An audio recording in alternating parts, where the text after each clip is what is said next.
ஸ்ரீகுருभ्यो நமः. ஸ்ரீமாத்ரே நமः. மாணிக்க வீணா உபலாலயந்தி மதாலசாம் மஞ்சுள வாக்விலாசாம் மாதங்க கன்யாம் மனசா ஸ்மராமி. ஸ்ரீ ஷியாமளா தண்டகம் காளிதாச பிரசிதம். சுசபேசாய மங்களம் சிவச்சிதம்பரம் சிவகாமசுந்தரி அம்பிகா சமேதம் ஆனந்த நடராஜமூர்த்தி கிருபா கடாட்சம் எல்லோருக்கும் கிடைக்கட்டும். இன்பமை சூழ்க, எல்லா உயிரும் என்பற்றிருக்க. மேதா விலாசம்ங்கிற இந்த காணொளி மூலம் உங்களை எல்லாம் சந்திப்பதில் நான் மிக்க மகிழ்ச்சி அடைகின்றேன். சிறப்பான சிந்தனைகளை சிந்திக்கும் பொழுது இன்னைக்கு நாம் சிந்திக்க போகிற சிந்தனை பிடித்த பிடி விடாமலே அப்படிங்கிற ஒரு சிறிய சிந்தனை. பிடித்த பிடி அப்படின்னு சொன்னாலே நமக்கு நினைவுக்கு வருவது குரங்கு தான். குரங்கு தன் நிலையை எப்பொழுதும் மாற்றிக்கொள்ளாது. எப்போதும் பார்த்தீங்கன்னா கையில் பிடிச்சதை கெட்டியாக பிடிச்சிக்கும், பிடிச்சதை நாசம் பண்ணிடும். இதுதான் குரங்கோட சுபாவம். இந்த மனித பிறவியும் இந்த குரங்கிலிருந்து பிறந்தது தான். ஆகையினால தான் அந்த பிடித்த பிடி விடாமலே நாம் இன்னும் எல்லாத்தையும் பிடிச்சிக்கிட்டே தான் இருக்கோம். இப்போ கெட்டியாக பிடிச்சிக்கிட்டு அதையே நாம் வாழ்நாள் முழுவதும் பிரதிபலிக்கிறோம்.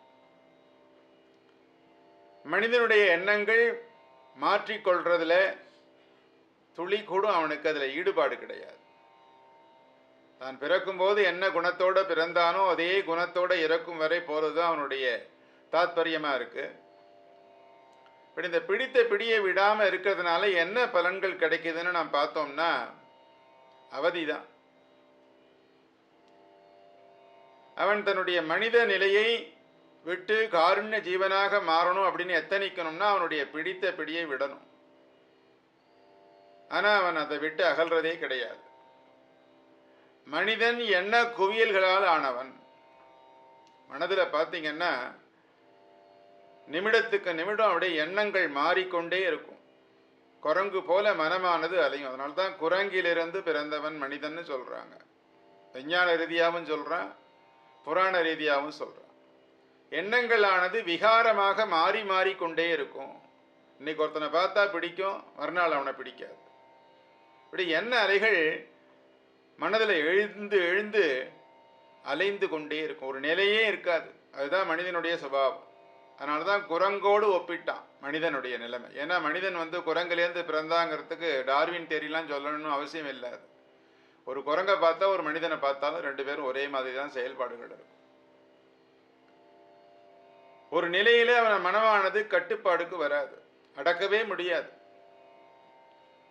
அது அவனுடைய கட்டுப்பாட்டை மீறியே செயல்படும். ஒரு மாய வலையானது அவனுக்குள்ளார அப்படியே பின்னி பிணைந்து இருக்கும். இது எதனுடைய காரணம் அப்படின்னு சொன்னோம்னா, மாயை எப்பொழுதும் ஒரு பஞ்ச தன்மாத்திரைகளை கொண்டது. தேவியினுடைய கையில் பார்த்தீங்கன்னா பஞ்சபானம் வச்சிருப்பா. லலிதா பரமேஸ்வரியுடைய கையில் பஞ்சபானம் இருக்கும். ஆசையை அடக்கக்கூடிய கரும்பு வில் இருக்கும். அவருடைய காருண்யமான தீட்சண்யமான பார்வை மேலே பட்டுதுன்னா இதெல்லாம் மறைஞ்சிடும். ஆனால் அதை அவ்வளவு சீக்கிரம் நாம் அந்த பஞ்ச தன்மாத்திரைகளை விட முடியாது. மாயா பீஜ ஸ்வரூபிணி இந்த உலகத்தினுடைய எல்லா ஜீவராசிகளையும் புகுந்து மாயையை ஏற்படுத்துகிறார். இந்த மாயைக்கு இந்த எண்ண விகாரங்களுக்கு காரணம் எது அப்படின்னு சொன்னோம்னா இந்த பஞ்ச தன்மாத்திரைகள் தான். அதாவது கண்ணால் பார்க்கறது, உடலால் உணர்றது, எண்ணத்தினால் விகாரப்படுறது, செயலால் ஈடுபடுறது, அதன் மூலம் விளைவுகளை சந்திக்கிறது. இதுதான் பஞ்ச தன்மாத்திரைகள்னு சொல்லுவோம். இதனை விளக்கிக்கிட்டே போனோம்னா யோக சாஸ்திரம் ஆகிடும். இப்போது சகல ஜீவராசிகளுக்கும் இந்த ஜெகன் மாதாவானவ என்ன பண்ணுறான்னா மாயா லீலா வினோதினின்னு பேர் அவளுக்கு. இந்த மகா திரிபுர சுந்தரி என்ன பண்ணுவான்னா நம்முடைய கர்மாவுக்கு ஏற்றவாறு மாயா லீலைகள் நம்ம மேலே திணிக்கிறார். சாதாரணமாக இந்த மன்மதன் மேலே அம்பை போட்டு அவன் மாயாலியில பண்ணி எல்லா வேலைகளையும் பண்ணுறான். அது மாதிரி இந்த மாயையானது நம் மேலே அன்பு போல வெளிப்படும். ஆனால் அது நம்முடைய எந்த லெவலில் கொண்டு விடுங்கிறது அந்த கர்மாவை பொறுத்து தான் இருக்கும்.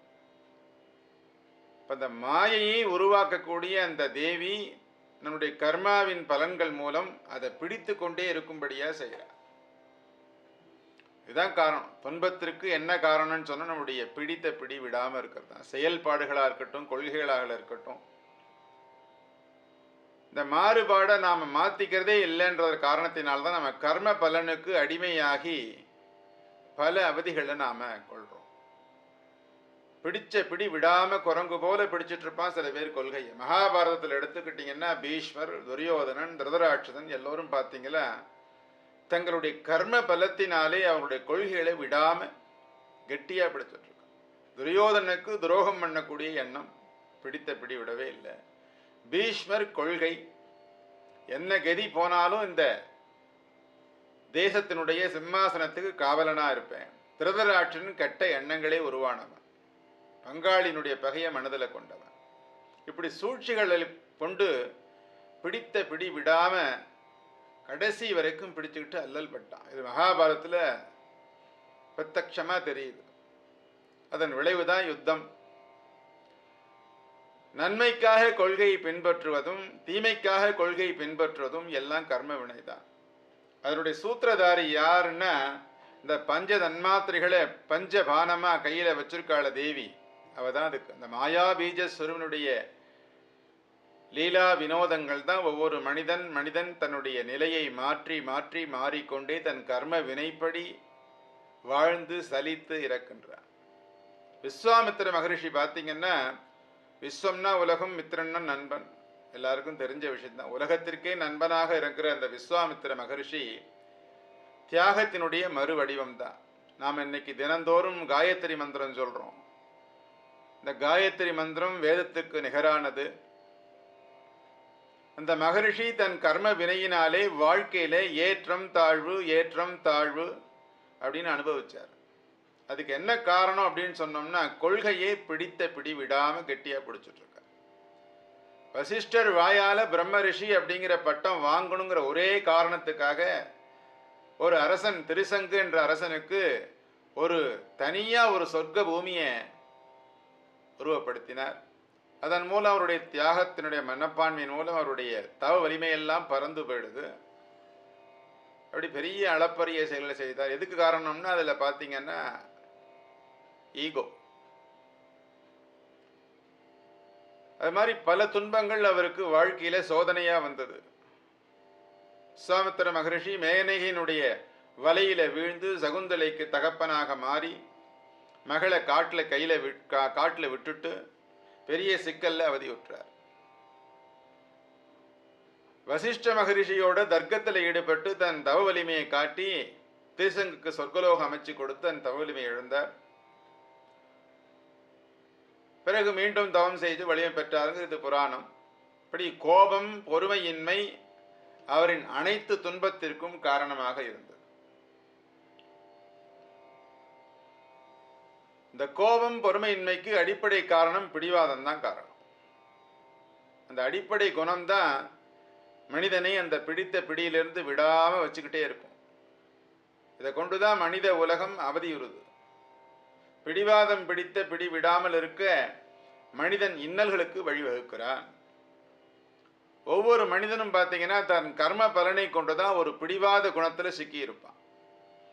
அதை சிக்கி தன் கர்மாவை கழிப்பான். அவனுடைய கர்ம பலன் தான் ஒரு பிடிவாத குணத்தை பற்றிக்க சொல்லுது. அவ்வளவுதான். பிறப்பு கர்மாவினால் ஏற்பட்டது, குணம் கர்மாவினால் ஏற்பட்டது, வாழ்க்கையில் கிடைக்கும் அனைத்து உறவுகளும் கர்மாவினால் ஏற்பட்டது. வாழ்க்கை தரம் பார்த்தீங்கன்னா கர்மாவினால வழிநடத்தி முடியும் வரை நாம கொண்டு கழிக்கும். கர்மா நம்மளை வழிநடத்தி செல்லுது. அப்போ இந்த மாய வலையில நாம் அகப்பட்டு கர்மாவின் பலனினாலே ஒரு பிடித்த பிடியான ஒரு கொள்கையோ அல்லது குணத்தையோ கொண்டு சிக்கி பிக்கி சின்னாமின்னமா ஆகிட்டு இருக்கோம். இதை நாம நினைச்சா மட்டும்தான் சரி பண்ண முடியும், வேற யாராலையும் சரி பண்ண முடியாது.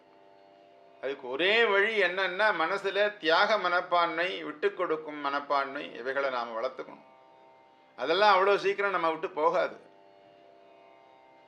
இந்த கர்மாவுக்கு ஆதாரம் எதுன்னா பிடித்த பிடி விடாத கொள்கைகள், எண்ணங்கள், குணபேதம்தான். அவ்வளோ சீக்கிரம் நம்மளுடைய குணமானது மாறுமா? பிறந்தபோது பிறந்த குணம் நம்மோட பிறவி முடியும் வரை போகாது. மிகவும் சிரமப்பட்டு தான் அதை நாம் கடைபிடிக்கணும். தியாகம் பண்ணுறதோ அல்லது விட்டு கொடுக்கறதோ. ஏன்னா நம்ம அன்றாட வாழ்க்கையை வாழும் சராசரி மனிதர்கள். நமக்கு பொறாமை, பேராசை, கோபம், சுயநலம், அவதூறு பேசுதல் இதெல்லாம் மனிதனுடைய குணமான இயக்கங்கள். இதை யாராவது மாற்றிக்க முடியுமா?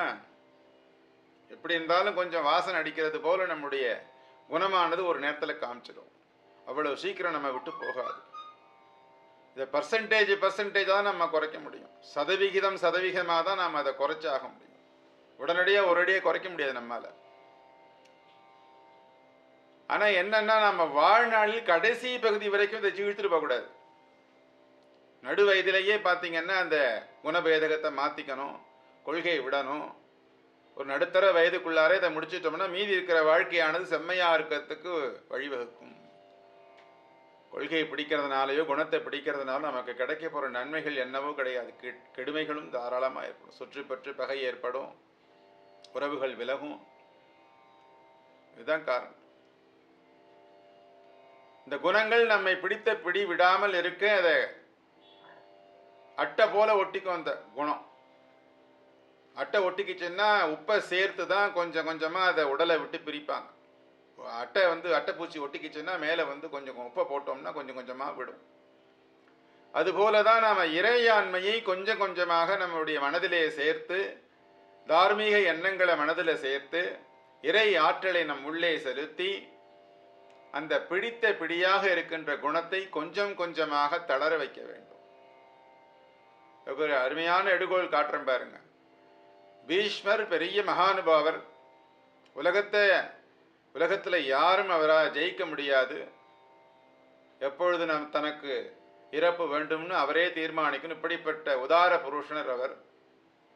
போர்க்களத்தில் கடைசி நாள் போய் நிற்கிறார். இனி துவம்சம் பண்ணிடணும், பாண்டவர்களுக்கு நிச்சயமா தோல்வி ஏற்படுத்துங்கிற ஒரு சபதத்தை எடுத்துக்கிட்டு துரியோதனனுக்கு சத்திய பிரமாணம் கொடுத்துட்டு போய் கடைசியில களத்தில் நிற்கிறார்.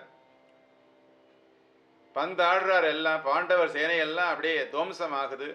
இன்னும் கொஞ்சம் விட்டோன்னு சொன்னேன், பொழுதுக்குள்ள பார்த்தோம்னா பாண்டவர்களுக்கு தோல்வி நிச்சயம்ங்கிறது நிலையாயிடும். பகவான் கிருஷ்ணர் பார்த்தார், இனிமே இவரை விடக்கூடாது அப்படின்னு சொல்லி களத்தில் இறங்குறார்.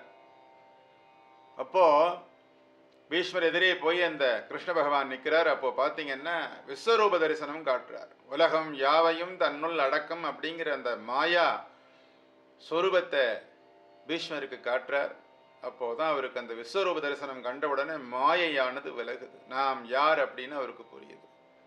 எல்லாம் நான் அப்படிங்கிற இந்த விஸ்வரூப தரிசனத்தை பகவான் கிருஷ்ணர் பீஷ்மருக்கு காட்டுறார். அப்போதான் அந்த சலனம் மிக்க எண்ணம் பீஷ்மரை விட்டு அகலுது. அந்த கொள்கை பிடிப்பு தளருது. அப்போதான் உடனே டக்குன்னு எல்லாத்தையும் உணர்ந்து சர்வம் கிருஷ்ணார்ப்பணம் அப்படின்னு மனசில் நினச்சிக்கிட்டு நிராயுத பாணியா சிகண்டி முன்னால நிற்கிறார். எப்போ நிராயுத பாணியா நின்னாலும் அப்போ சிகண்டி உடனே அவரை வதம் பண்ணிடுவா. அப்போ அந்த மாதிரி நிராயுத பாணியா சிகண்டி முன்னால நின்னதும் அம்பை தான் அந்த சிகண்டி. உடனே அவ அம்பை தொடுக்கிறா. இது பீஷ்மருடைய சகாப்தம் முடியுது. இது மகாபாரத யுத்த நிகழ்வு. ஏன் சொல்றேன் அப்படின்னு சொன்னோம்னா, இந்த பக்குவம் எப்போ வந்துச்சு அப்படின்னு சொன்னோம்னா, இறைவனை முழுவதுமாக அந்த பீஷ்மாச்சாரியர் புரிஞ்சுக்கிறார். நம்ம கையால் எதுவும் ஆகிறதில்லை, எல்லாம் இறைவனுடைய சங்கல்பம் அப்படின்னு அவர் நினைச்ச மாத்திரத்திலே அதனுடைய பிடிவாத குணமானது அவரை விட்டு விலகுது. ஆற்றல் அவர் உள்ளார புகுது. அப்போ அவருடைய எண்ண மாற்றங்கள் ஏற்படுது. அதுக்கு தான் சொல்றான், இளமையில் கல் அப்படின்னு சொன்னோம்னா பகுத்தறிவை நாம நுணர இறை ஆற்றலை நாம நுகர நம்முடைய பிடிவாத குணங்கள், கெட்ட பேத எண்ணங்கள், குணபேதகங்கள்லாம் நம்மை விட்டு மாறும். அதுக்கு தான் அந்த செயல்பாட மாத்திரத்துக்கு இறையாண்மையை உள்ளே செலுத்த வேண்டும். தெய்வ நிலை நாம் அடைய வேண்டிய முடியாது. பெரிய துறவியோ அல்லது ஞானியோ ஒரு பெரிய பஞ்ச தன்மாத்திரைகளை இழக்கிறதெல்லாம் முடியாத காரியம். ஆனா மாக்களாக இல்லாமல் மனிதனாக இருக்கலாம். தெய்வ நிலையை நாம் அடையா போனாலும் கூட மனிதர்களாக இருந்து கடைசி வரைய வாழ்நாள் சாதனையாளர்களாக வாழலாம். வாழ்நாள் சாதனைன்னா என்ன, எதையாவது செஞ்சு நல்ல விதமாக செஞ்சு முடிச்சுட்டாங்க அப்படின்னு சாதனையாளர்னு சொல்லுவோம். அதுபோல் நல்ல குணபேதகம் இல்லாத நல்ல குணத்தோடு இருந்து இறந்தான் அப்படிங்கிற ஒரு செய்கை மாற்றத்துக்கு எத்தனிக்கலாம், முயற்சிக்கலாம், பின்பற்றலாம். பிடித்த கொள்ளக்கூடிய அந்த பிடிவாத குணங்கள், அடுத்தவருக்கு துன்பம் தரக்கூடிய பிடிவாத குணங்களை நாம் விட்டோமானா இந்த வாழ்க்கையானது மிகவும் இனிமையானதாக இருக்கும். எப்பொழுதும் நமக்கு இந்த பூமியானது சொர்க்கமாக தெரியும். இப்படியெல்லாம் பல விஷயங்களை சொல்லலாம். அப்படி இந்த அருமையான இந்த பிடித்த பிடி விடாமலே இருக்கக்கூடிய இந்த சிறிய சிந்தனையை நம் மனசில் போட்டு கொஞ்சமாச்சும் பின்பற்றினோமானா நம்முடைய வாழ்க்கையானது மிகவும் இனிமையானதாக இருக்கும். அப்படிங்கிற இந்த சிறப்பான சிந்தனையோடு இந்த சிந்தனையை முடிக்கின்றேன். வேறு ஒரு சிறப்பான சிந்தனையோடு மேதா விலாசம் காணொளியில் உங்களை சந்திக்கின்றேன். நன்றி, வணக்கம்.